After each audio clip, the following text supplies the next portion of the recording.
Au Gabon, afin de renforcer la lutte contre la corruption sur le territoire, le 26 avril 2021, le Premier ministre Christian Osuka Raponda a mis en service le siège de la Chambre provinciale des comptes de Port-Gentil. Le rôle de cette Chambre provinciale, d'après le maire de Port-Gentil, Gabriel Chango, sera de lutter et d'éradiquer la délinquance économique et financière et permettre aux juges financiers d'être plus proches des collectivités locales.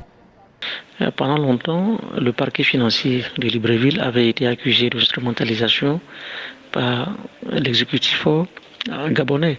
Donc, créant une Cour des comptes qui est une véritable institution de la République, cela va permettre alors de renforcer davantage l'indépendance du juge dans la documentation des éléments probants permettant alors d'attester la matérialité de la corruption ou de détournement du fonds. Donc, c'est une avancée réelle en Afrique centrale. Bien que de nombreuses dispositions aient été prises par les autorités pour assurer la transparence dans la gestion des biens publics, le pays connaît encore des dérogations disciplinaires des agents publics corrompus, ainsi qu'à l'enrichissement illicite des particuliers du privé et du public. Donc on crée un tel coup, cela va aider alors, à travers des méthodes dissuasives, de prévenir et de lutter contre la délinquance financière.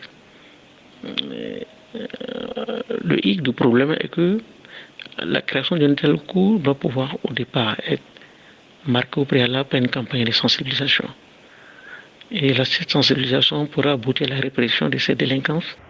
Notons que le siège de la Chambre provinciale des comptes de Port-Gentil a été construit dans le cadre de la mise en œuvre du programme issu des recommandations des États généraux de la justice de 2003. Elle vient ainsi s'ajouter aux chambres provinciales de Franceville, Mouila, Ntoum, Chibanga, Kula Mutu et Doyem.